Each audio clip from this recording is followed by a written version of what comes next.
A weekend full of noteworthy fights, a series of witnesses in the antitrust lawsuit got announced, and Henry Cejudo keeps fighting. These are today's topics. My name is Flo. Welcome to the Championship Rounds.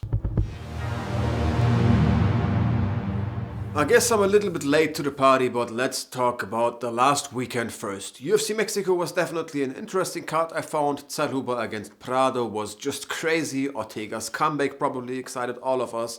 I've read very little on social media about the card, but I assume that the main event was quite controversial.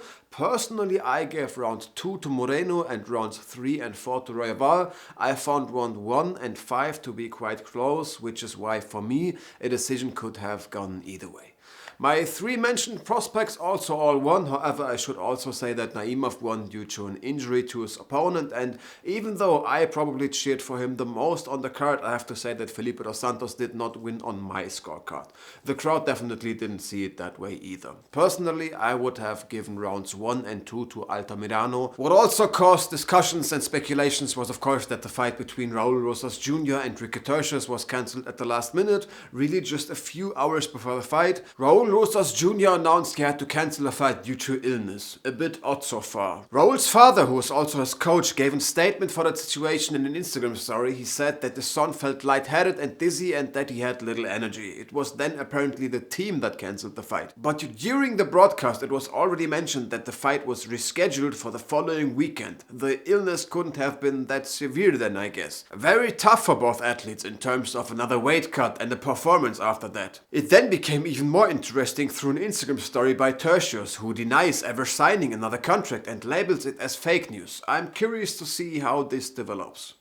And PFL versus Bellator was solid, I'd say. The pacing of the card was quite good. I was really worried about that with the card in Saudi Arabia. Even after a win in the first minute, it quickly moved on to the next fight. I heard Luke Thomas say in his livestream that he found the atmosphere extremely poor. Unfortunately, I never had hope for a good crowd in Saudi Arabia. Thiago Santos against Jordan Romero turned out to be quite boring in my opinion. Impa Kasanganay against Johnny Eblen was a very good fight, and otherwise we saw very clear fights. Not one even matchup on the main card otherwise, and that made me wonder a bit if this is doing PFL any favors. Just imagine you follow the PFL season completely. A winner is crowned at the end, so you already perceive him as a strong fighter who you highly respect, and then shortly after you see him getting demolished by a Bellator fighter. How much prestige does that season win have left then? How high do you then rate that level at PFL? I can imagine that this might be somewhat self-damaging in some cases, but well, I'm curious to see how it continues with the two organizations and how they develop. A lot was also made of the John Jones interview. I don't find it too noteworthy for now. Good to hear was that he clearly mentioned the name Tom Aspinall again, but whether he will end his career after the Stipe fight remains to be seen.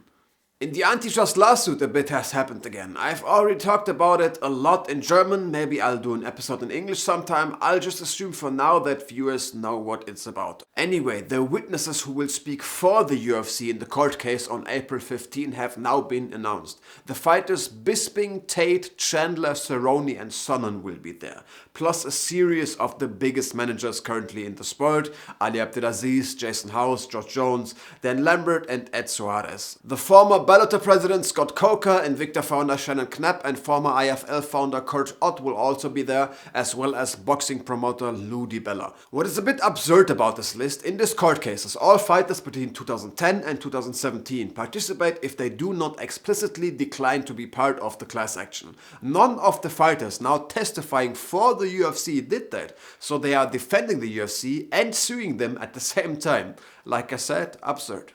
Then on Friday, Henry Cejudo took back his retirement after his loss to Marat. The former double champ retracted his words about ending his career if he lost to Marat. He said he couldn't leave like that, but didn't announce any further plans in that video. However, yesterday he called out the first name, the loser of the past main event, Brandon Moreno. Counting 1 and 1 together, this means first and foremost that he plans to go back to flyweight, I guess. A big deal, I think, if that's the case. If he can really make the weight again without being too drained, that could be a very big step. I always found Cejudo more dangerous in flyweight than in bantamweight. He then also talks a bit about why he wants this fight in particular. The two have apparently known each other for quite a long time. Cejudo then took part as a coach in The Ultimate Fighter against Joseph Benavidez. It was only through his demand that Moreno as a participant got into the show, but then ended up in Benavidez's team. And although Moreno, according to Cejudo, initially said he didn't want to help in any camp during the preparation for the coaches fight, he still became part of Benavidez's team and prepared him to beat Cejudo. Whatever one now thinks of this story, Cejudo is definitely continuing and wants Moreno as his next opponent. His desired date for this is the Mexican Independence Day, so September 14th. For this, the UFC now has announced that, as Dana White has long wished, they will be hosting it in this fair in Las Vegas. Nate Diaz also posted a quite interesting tweet about it. He just said, "I'll be here, fuck 300," and posted a picture of the hall where the planned event was clearly visible.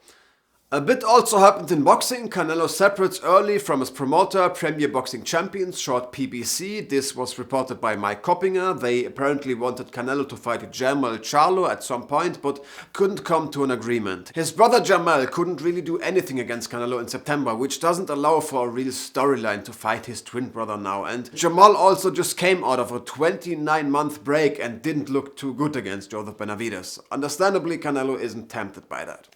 David Benavidez, by the way, will move up to light heavyweight and will fight Alexander Gvozdyk for the WBC interim belt in June. At least he announced that on Instagram. Otherwise, there were just a bit of beef and unnecessary callouts. I don't necessarily want to go into that now, but there were still a few new fights announced. Matt Frevola told us about his next opponent. Steamroller reported that he will face Michael Johnson on May 11th. Quite a good lightweight fight, I guess.